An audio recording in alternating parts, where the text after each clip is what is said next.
Check out FlipsideGaming.com for all your gaming needs. Use the promo code HEROES to save 10% on all orders over $10. Between now and December 16th, if you use this promo code, you will automatically be entered into a drawing where 13 winners will each win one of the Flipside Gaming Masterpiece Collection playmats. See the description below for more details.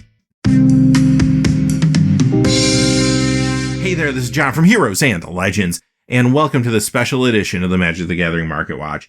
Today we're going to look at price trends for Guilds of Ravnica. The set's been out about 4 weeks now, and we had two big GPs that were standard GPs last weekend. So as you can imagine, there are some ripple effects from those events in the pricing that we're going to look at today. Quickly before we get started, just a fast reminder, if you check out the description below, you'll find a few ways to help support the channel, one of which is our Patreon page. You're also going to find links to products on Amazon down below if you make any purchases on Amazon. Actually, no matter what it is, once you go through that link, we'll get a small percentage. And finally, Flipside Gaming still offering a promo code for our viewers. And like you heard at the top of the video, we are running another promotion with them. All the details are in the description below. As always, thank you not only to the folks that look at those links, but to all the viewers. Y'all make the channel what it is, so thank you, and let's get into it. We're going to begin with the top 10 Guilds of Ravnica cards that have lost value this week. Coming in at number 10, Lazav the Multifarious, down 32 cents to $4.25. Lazav saw a little bit of standard play in some like Grixis mid-range decks here or there, but it doesn't appear that that deck is going to be one of the top tier decks in this particular meta. With that being said, though, this is still a really cool commander card. That's the whole reason it's still over $4 at this point. It will drop a little more, but it's a nice pickup. Maybe when it gets down to $2 or $3 or so, you might want to grab one of these at least for a commander. Number 9 is Dream Eater, down 33 cents to $6.25. Now, we have seen this in control builds so far, and sometimes it has looked good. However, this weekend was a turning point for control as an archetype in this standard. Really felt like Jeskai control has now emerged as the dominant version of control that you kind of want to play right now. And because of that, Dream Eater does take a little bit of a hit since it's typically not found in those builds. In the Star City Games Classic, there was a deck that came in 11th place, and it was a Grixis control deck, and that was running this card. So I don't think it's going to disappear altogether from Standard, but I don't think you're going to see enough copies to warrant a $6 price tag, so this will continue to go down over time. Number 8, Mission Briefing, down 40 cents to $4.06. This really hasn't found a foothold in Standard. I have seen people trying it out in different formats, Modern, Legacy, even Vintage, but we don't know if it's going to stick there either in any deck builds necessarily. It's competing with Snapcaster Mage many times, which is just a better card, even though it does something similar. And I do think ultimately, because this is a rare, not a mythic, and we know a lot of packs are being opened, this will continue to go down in the coming weeks. Number 7 is Vraska Golgari Queen, down 52 cents to $12.33. The thing with Vraska is she still has a pretty high price point. When you're thinking $12, $13, you want to make sure she's seeing a fair amount of play in Standard, and she's seeing a little play, but not enough to warrant this price tag like some of the other cards we're talking about today. So you will find her in Golgari mid-range decks sometimes. I mean, it could run from 0 copies to 3 copies typically, sometimes more in the board as opposed to the main. But ultimately, yes, she is going to see play, at least in some of those Golgari builds. She is going to be a part of Standard that you have to be prepared for and used to. But again, $12, I don't think so. This will continue to go down in the coming weeks. Number 6, Pelt Collector, down 86 cents to $3.99. I think this might be the best card that just can't really find a home right now in Standard. I mean, it is in some decks, Steel Leaf Stompy, for example, but that deck's not performing all that well. I've seen some Elf decks, but again, that's not a tier 1 deck right now either, and I don't think that's going to change in the coming weeks. So I do think this does have potential in Standard in the future. Maybe after Gruul joins the fray with the next set, this card could get a lot better. Time will tell, but I do think it will go down more. Outside of Standard, there was hope for this in Modern with Suicide Zoo, or just a regular Zoo build, but we haven't seen that put up a huge result, at least not yet. It could happen at some point. I do see a lot of people running that deck, tweaking it. I do see a lot more people taking out the Death Shadow package now and just playing it as more straight Zoo. Maybe that will be successful. So we'll have to kind of wait and see again, but I do think this card has a lot of potential. Wait a couple weeks, maybe pick these up closer to the $2 mark or so. Get a play set. I think it might come in handy down the road. Number 5, March of the Multitudes, down 89 cents to $12. This is another solid card in Standard, but again, you compare the percentage of play to amount of packs being open, and yeah, $12 still feels a little too expensive. This will keep going down. It is a good card in Selesnya Tokens decks, which are still performing well. We saw that last weekend. And other mid-range decks will run this too. Abzan, Selesnya mid-range decks. The thing is, though, this is a very specific card. You have a plan in mind if you're playing this. It doesn't cross over well into a lot of different builds. And again, that's why you're going to see this come down in the coming weeks. Number 4 is Nullhide Ferox, down 91 cents to 620. This card is seeing some play.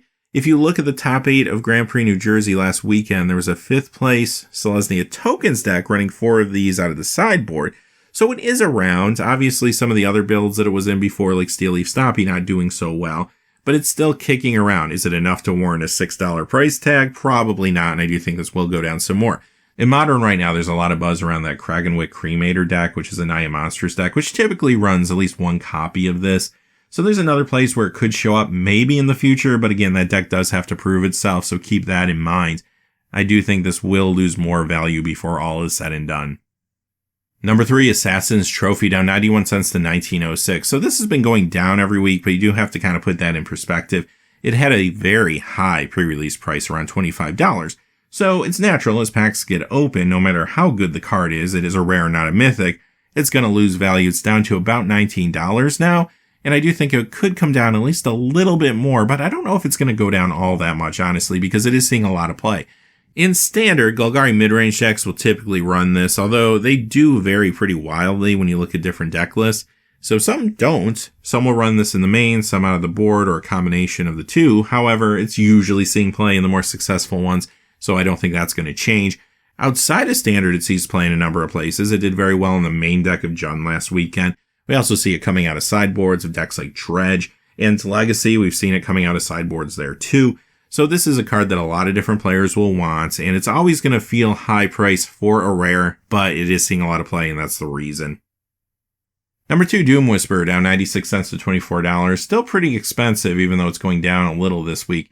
And we have seen this in a number of decks, some Golgari midrange decks, although the more successful ones seem to be steering a little bit away from this card, but I do see many good ones running it. And we did see this in the Grixis Control deck that came in 11th place in the Star City Games Classic last weekend that I mentioned prior. But other than that, it's not in as many places as some of the other cards we'll be talking about today. Because of that, I do think this will continue to tick down. $24 is a pretty high price point when you consider the play it's seeing. Part of the reason, though, that the price point is being propped up is because of Commander. This is an excellent Commander card, and a lot of those players are trying to pick up the card now, too. So I do think this will go down. If you don't need the card right away, I'd wait a little bit. Number 1, Aurelia, Exemplar of Justice, down $1.21 to $12.99. Maybe the card that performed the best this weekend that's going down the most. But again, it had kind of a high price point to begin with, and that's why. $13 does feel pretty fair. I do think it's going to go down maybe slightly more, but of course you're going to find this in Boros Angels decks, which looked great last weekend, Boros midrange decks as well. This card feels like it's all over the place when you're looking at top 8 sometimes, and I don't think that's going to change. Top 10 Guilds of Ravnica cards that have gained value this week. Number 10, Chance for Glory, up 5 cents to $1.52. Okay, first thing you got to remember is this is only going up 5 cents, so that's not really saying a whole lot. But it is an indication that there's at least some interest in this card. And why is that? Well, in Standard, there's a Boros Weenie deck that runs this, which hasn't done badly. So that's interesting, but maybe even more interesting is the deck that came in first place at the Star City Games Classic this past weekend. It's a 5-color control deck. Lich's Masteries are in there, Mastermind's Acquisition, so you can go to your sideboard to choose your win condition, basically. We talked about it in the video we did on Monday. I'll link it at the end in case you missed it. Deck looks pretty sweet. It sparked a lot of people's imaginations this past week, so I do see a lot of people maybe trying to build it.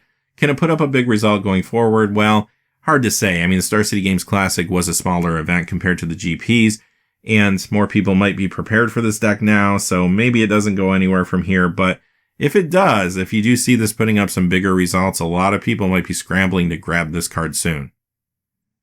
Number 9, Tristani Discordant, up 6 cents to $3.46. Again, not a big increase here, but it was kind of undervalued, I think. $3.46 feels a little bit cheap for this card, but you got to consider how much play it's seeing in Standard. Not a ton. Again, it shows up in like the Selesnya Tokens decks, but it is very good there. The other place where you will see this card, though, is Commander. Selesnya Tokens decks and Commander will love to have this. Number 8 is Creeping Chill, up 7 cents to 40 cents. Now, this one's an uncommon, so that's the reason that it is so cheap. However, an uncommon at this point, with a lot of packs being open, going up 7 cents is a true indicator of gameplay, and that's because of those modern Dredge decks. This card alone has made Dredge a better deck in Modern. Very typical now to see every Dredge deck running 4 of these. Number 7, Crackling Drake, up 12 cents to 50 cents. Another uncommon with a pretty high percentage increase this week. And you're going to notice there's a lot of cards that fall within the Izzet colors on the top end of this list. Some very popular decks right now that are using those colors in Standard, including Jeskai Control. Not all the Jeskai Control builds run this, but many do, and that deck looked very good this weekend generally. Outside of that, you're also going to find this in the Izzet Drake or Izzet Phoenix deck, which came in 6th place actually in both GPs this weekend. There's a lot of people interested in this card as well as some of the others from those builds. Number 6, Ritual of Soot, up 15 cents to 225. This has seen play in a number of control builds, but again, a little awkward that the Jeskai control builds feel like they're doing the best right now.